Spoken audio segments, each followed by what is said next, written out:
হাবিব রাহমাতুল লিল আলামিন মেরাজের রজনীতে সঙ্গে আছেন জিবরাইল আমিন আলাইহিস সালাতু ওয়াস সালাম। হযরতে জিবরাইলকে আল্লাহর হাবিব জিজ্ঞেস করলেন, হ্যাঁ জিবরাইল, কোথায় নিয়ে যাচ্ছ আমাকে? কয় আল্লাহর আরশে আজিমে নিয়ে যাব আপনাকে। জাহান্নামের দৃশ্যগুলো আপনাকে দেখাবো, জান্নাতের দৃশ্যগুলো আপনাকে দেখানো হবে। আল্লাহর হাবিব রাহমাতুল লিল আলামিন বললেন, হ্যাঁ জিবরাইল, আমরা মনে হয় জান্নাতের গেটের কাছেই চলে আসছি। জোরে কোন সুবহানাল্লাহ।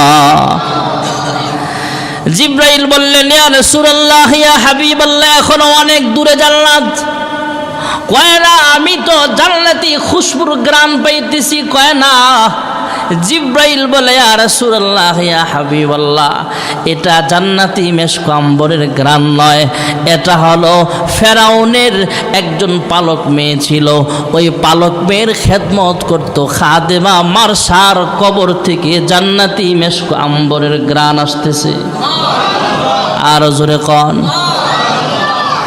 আল্লাহর হাবিব জিজ্ঞেস করলেন, হ্যাঁ জিবরাইল, কে সে?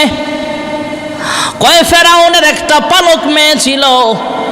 এই পালক মেয়ের একটা খাদেমা ছিল, বান্দি ছিল, তার নাম ছিল মাস্তা।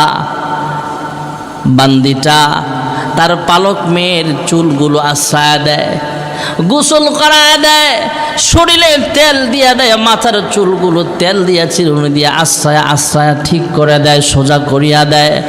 হঠাৎ করে একদিন ফেরাউনের পালক মেয়ের চুল আশ্রাইতে যায়, চিরুনিটা মাটিতে পড়ে গেলে এবার মাস্তা হযরতে ফেরাউনের হযরতে আসিয়ার স্বামী হলেন ফেরাউন, আর ফেরাউনের বিবি আসিয়া, আর এদিক দিয়ে তার একটা পালক মেয়ে ছিল। পালক মেয়ের খাদেমার নাম হলো হযরতে মাস্তা। মাস্তা এবার চিরুনিটা উঠাইতে যায় আল্লাহর নাম পড়তেছে, বিসমিল্লাহির রহমানির রহিম। জোরে কোন সুবহানাল্লাহ। রহমানুর রহিম কার নাম? আস্তে কয়, জোরে বলেন। যখন বললেন বিসমিল্লাহির রহমানির রহিম, ফেরাউনের ঘরের কাজের বুয়া যখন বললেন বিসমিল্লাহ, ফেরাউনের পালক মেয়েটা ডাক দিয়া বলে, হ্যাঁ মাস্তা, তুমি কার নাম বললা? কয় আমি বলেছি আল্লাহর নাম। কয় আল্লাহকে? কয় রবকে। রব হলেন আমার রব। এ ফেরাউনের পালক মেয়ে, তোমার রব যিনি, আমার রব তিনি। কয় আমার আব্বাও তো খোদা দাবি করে। কয় তোমার আব্বার রব যিনি, তোমার মায়ের রব তিনি। তোমার মার রব যিনি, আমার রব তিনি। আমার রব যিনি, তোমার রব তিনি রব্বুল আলামিন। জোরে কোন সুবহানাল্লাহ।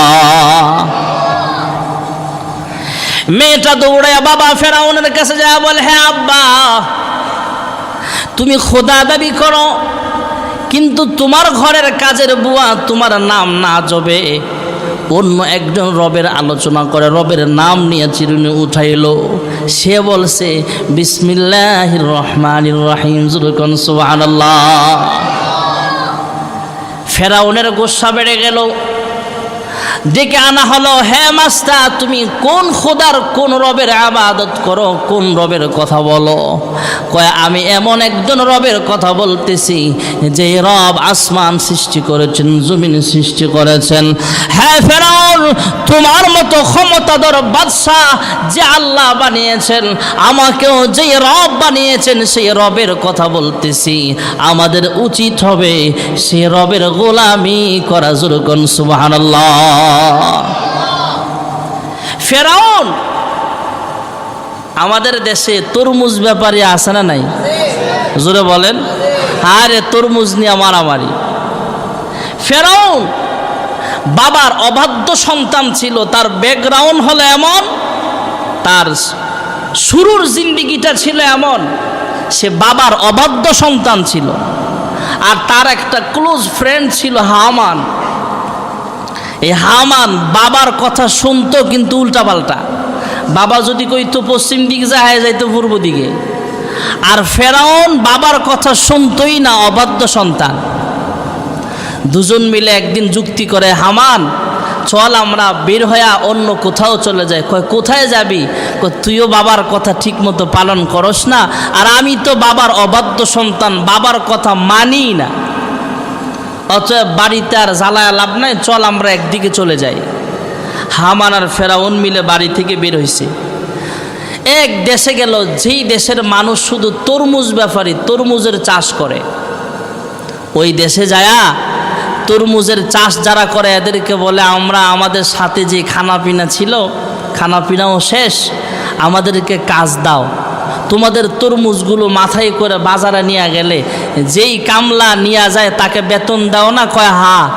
আমাদেরকেও বেতন দিবা, তবে আমাদের দ্বারা তোমাদের উপকার হবে, আমরা শক্তিশালী মানুষ। অন্যজনের তরমুজ নিব 5টা, আমরা নিব 20টা একসাথে।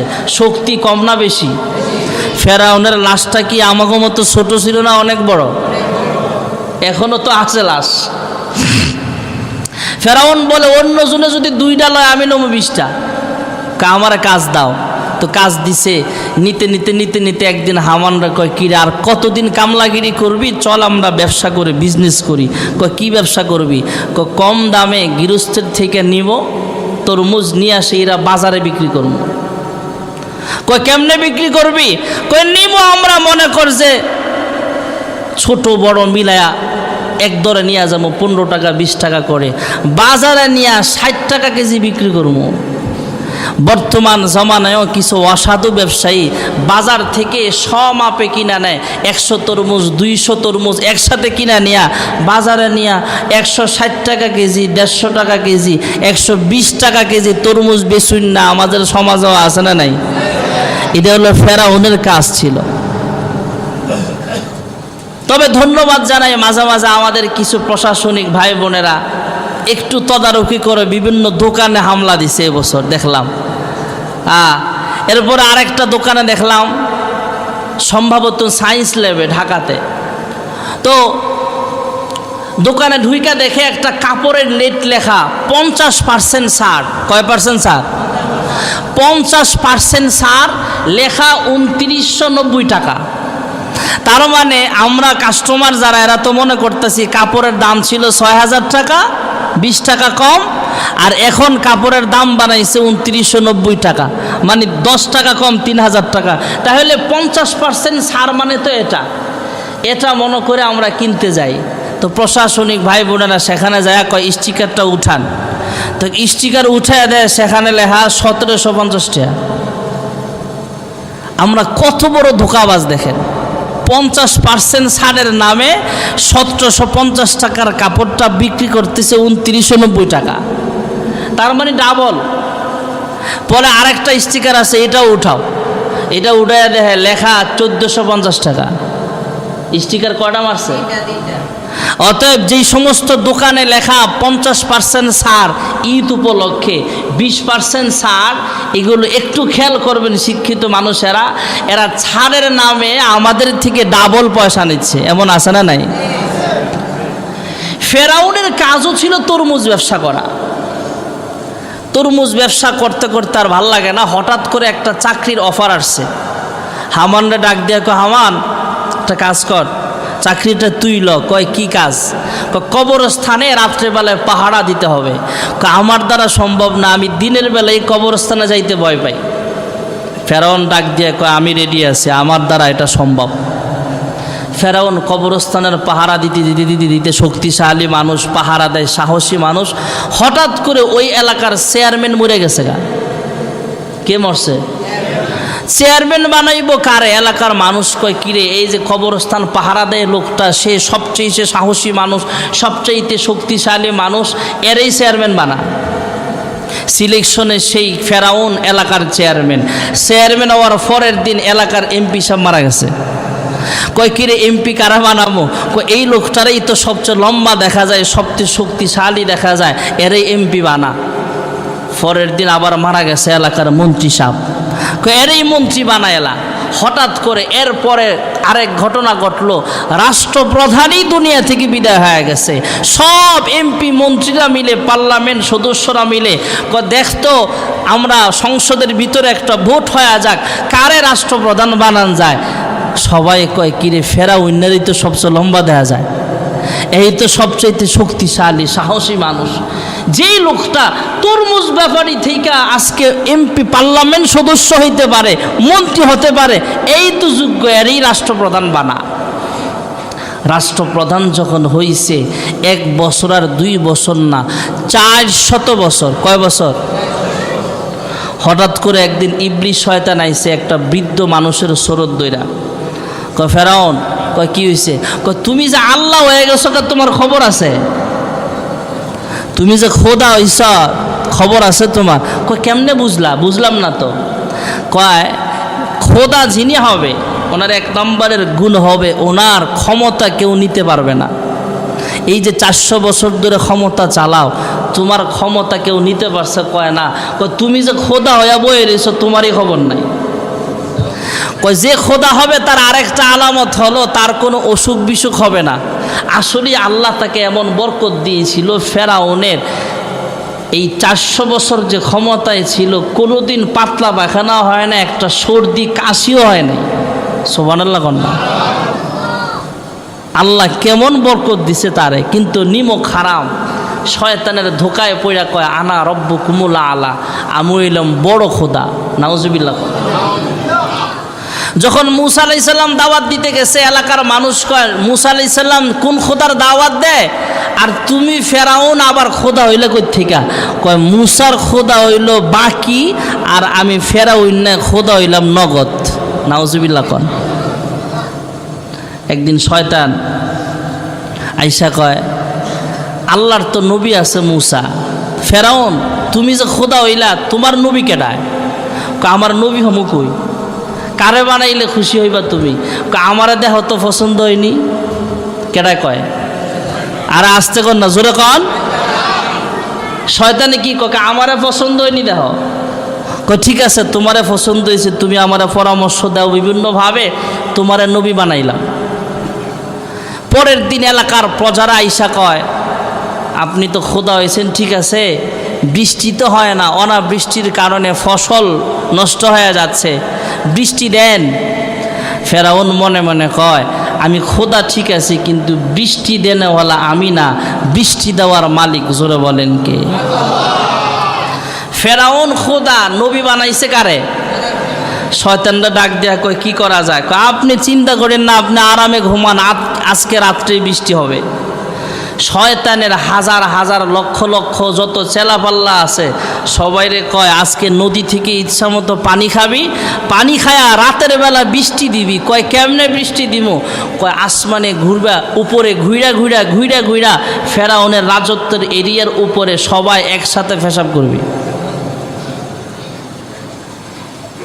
রাত্রে যখন ঝুপ করে ছালের মধ্যে বৃষ্টি পড়তেছে, প্রজারা কয় খাইছে রে, আমাদের খোদা তো আসলেই খোদা, বৃষ্টি হইতাছে রে। সকালবেলা কৃষকরা যখন বেরোইছে, সবার আগে যে বেরোইছে, হে জমিনে গিয়ে আবার রিটার্ন ব্যাক করছে বাড়ির দিকে। এর পরে যে যাইতেছে, কয় কিরে তুই বাড়ির দিকে আয়সকে? কয় আগে বাড়ির যা, পরে কইতাছি কথা। কয় কি হয়েছে? কয় পেঁয়াজ যে লাগাইছিলাম ফেজ ফুচ্চা ফেনা ফেনা হয়ে গেছে, আর রসুনের তো খবরই নাই। কয় আমরা তো জানি বৃষ্টি হইলে ফসল ভালো হয়, আর ফেরাউন নাই কি বৃষ্টি দিল, ফসল জুল্লা ছাই হয়ে গেছে। সবাই মিল্লা গেছে ফেরাউনের কাছে, কয় কি বৃষ্টি দিলেন? সব সময় তো বৃষ্টি হয়, কিন্তু এই বৃষ্টিটা জানি কেমন কেমন দুর্গন্ধ ভাব। শয়তানরা ডাক দিছে, এই কিরে তুই এই কাম করলি কেন? তোর মতো খারাসে যদি খোদা হয়, আর আমার মতো শয়তান ইবলিস যদি নবী হয়, ফেসাব যে পাইছস এটাই তো বেশি পাইছস। তবে বুদ্ধি শোন। কয় কি বুদ্ধি? কয় বইলা দিবা যে বৃষ্টি আসবে আগামীকাল। আজকে জিরা আসছিল এটা হলো গজবের বৃষ্টি, আগামীকাল আসবে রহমতের বৃষ্টি। কিসের বৃষ্টি? শয়তান ডাক দেয়া কয় হ্যাঁ ফেরাউন, এর চাইতে ভালো বৃষ্টি তোমার আর আমার দ্বারা দেওয়া সম্ভব নয়। যাও একটা ঘোড়ায় উঠায় দিলেন, উঠায় দিয়া বলল যাও পাহাড়ের চূড়ায় চলে যাও, নিরিবিলি পরিবেশ যেখানে কোনো মানুষ নেই, ওখানে যায় সেজদায় পড়ে আল্লাহর কাছে কান্দে, আল্লাহ হে পরওয়ারদিগার আলাও, আমি ফেরাউন আসলে খোদা না, আমি হলাম হুদা। এটা আমি ভালো করে জানি আল্লাহ। তবে আমি যেহেতু খোদা দাবি করে ফেলেছি, মানুষ আমার সেজদা দেয়, এটা আমার কাছে বড় ভালো লাগে। ওরা বৃষ্টির কারণে আমার খোদাইত্ব নষ্ট হয়ে যেতে পারে। হ্যাঁ আল্লাহ, হ্যাঁ মুসার আল্লাহ, আমারও আল্লাহ এগো পরওয়ারদিগার আলম, আমি হলাম এমনি খোদা দাবি করেছি, আমার কাছে বড় ভালো লাগে। কিন্তু তুমি হলা আসল খোদা, তুমি হলা আসল রব, তুমি হলা রব্বুল আলামিন। তুমি বৃষ্টি প্রদান করো। সঙ্গে সঙ্গে আল্লাহ রব্বুল আলামিন বৃষ্টির ব্যবস্থা করে দিলেন। জোরে কোন সুবহানাল্লাহ। ফেরাউনও জানতো আসলেই সে খোদা না। ফেরাউন মাস্তাকে ডাক দেয়া বলে, হ্যাঁ দাসী, তুমি তো আমার বাড়ির কাজের বুয়া, তারপরও আমাকে রব না মেনে রব্বুল আলামিন আল্লাহকে কেন তুমি রব হিসাবে স্বীকার করলা? রহমানুর রহিম, বিসমিল্লাহির রহমানির রহিম বলে তুমি এইভাবে কেন করলা কাজটা? মাস্তা ডাক দেয়া বলে, ফেরাউন তুমি আসলেই খোদা না। তোমার ঘুম আছে, তোমার খানা পিনা আছে, স্ত্রীর প্রয়োজন আছে, কিন্তু আমার আল্লাহ হলো একক আল্লাহ। কুল হুয়াল্লাহু আহাদ আল্লাহুস সামাদ লাম ইয়ালিদ ওয়া লাম ইউলাদ ওয়া লাম ইয়াকুল লাহু কুফুয়ান আহাদ হুয়াল্লাহুল্লাযী লা ইলাহা ইল্লা হু আল হাইয়ুল কাইয়্যুম লা তাখুযুহু সিনাতু ওয়া লা নাওম। তোমার ঘুম আছে কিন্তু আমার আল্লাহ ঘুমায় না, তন্দ্রাও যায় না। হে ফেরাউন, যে আল্লাহ আসমান বানাইছেন, যে আল্লাহ আমাদের জন্য রাত আর দিনের পার্থক্য করেছেন, তিনি হলেন রব। তুমি সেই রবের আবাদত করো, আমি মাস্তাও সেই রবের গোলামি করি। মাস্তাকে আবার শাস্তি দেওয়ার জন্য ধমক দিলেন। ফেরাউন ডাক দিয়া বলে, এখনো সময় আছে, রবকে ভুলিয়া আমি ফেরাউনকে খোদা বলে স্বীকার করো, তাহলে তোমাকে ছাড় দেওয়া হবে। মাস্তা ডাক দিয়া বলে, আমি যেহেতু ঈমান এনেছি, এক আল্লাহর গোলাম হয়েছি, তবে ঈমান দিতে রাজি হব না। আমার জীবনটাও দিতে পারি, আমার জানটাও কুরবান করে দিতে পারি, কিন্তু ঈমান ছাড়তে আমি রাজি হব না। জোরে কোন সুবহানাল্লাহ। ফেরাউন এবার শাস্তি দিবে মাস্তাকে। প্রজাদেরকে ডাক দেয়া বলে, হামানকে ডাক দেয়া বলে, একটা চুলার মধ্যে আগুন জ্বালাও। চুলার ভিতরে আগুন জ্বালায়া বিশাল বড় একটা কড়াইয়া বসাইল, পাতিলা বসায়া দিল। এই পাতিলার মধ্যে অনেকগুলো তেল ঢালা হলো। মাছ যেমনভাবে তেলের মধ্যে বাঁচতে থাকে, মাছ আর গোশত অথবা পেঁয়াজ গোশত রান্নার সময় যেইভাবে আমরা তেলের ভিতরে একটা পেঁয়াজ রসুন দিয়ে ছেড়ে দেই, অথবা মাছ ভাজি করার সময় আগে তেলটাকে ফুটায় নেই, ফুটানোর পরে কাঁচা মাছটা যখন আমরা মশলা দিয়া মাইখা তেলের মধ্যে ছেড়ে দিই, কিছুক্ষণের মধ্যে মাছটা আস্তে আস্তে ভাজি হয়ে যায়। ডাক দেয়া বলে, হ্যাঁ মাস্তা, তোমাকে ফুটন্ত তেলের মধ্যে ফালা দুনিয়া থেকে বিদায় করে দেওয়া হবে। এখনো সময় আছে, আল্লাহকে ভুলে যাও, আমি ফেরাউনকে রব বলে স্বীকার করো। জোরে কোন নাউজুবিল্লাহ। মাস্তা ডাক দেয়া বলে, আমার জান দিতে পারে কিন্তু ঈমান ছাড়তে রাজি না। ফেরাউন হুকুম দিল, মাস্টার দুইটা সন্তান আছে, একটা সন্তান কোলে আর একটা সন্তান হাঁটতে পারে মোটামুটি। দুইটার যেই সন্তানটা বড়, এই বড় সন্তানটাকে তেলের মধ্যে ফালা দাও। তেলের মধ্যে বড় সন্তানটাকে ফালা দিল। মা দুঃখিনী চোখের পানি ফেলে কাঁদলে, আর আসমানের মালিকের দিকে তাকা বলে, আল্লাহ ইমানি পরীক্ষায় ফালাইছ, ধৈর্য ধারণ করার তৌফিক দান করো, ইমানটা এমন তাজা করে দাও পরীক্ষায় যেন পাস করতে পারি। জোরে কোন সুবহানাল্লাহ। এরপরও ফেরাউন যখন বলল, হে মাস্তা, এখনো সময় আছে, আল্লাহকে ছেড়ে দাও, আমি ফেরাউনকে রব বলে মানো। মাস্তা ডাক দেয়া বলে, আমার সন্তান কুরবানি করে দিতে রাজি আছি, কারণ এই সন্তানের মালিক আমি নই, সন্তানের মালিক হলো আল্লাহ।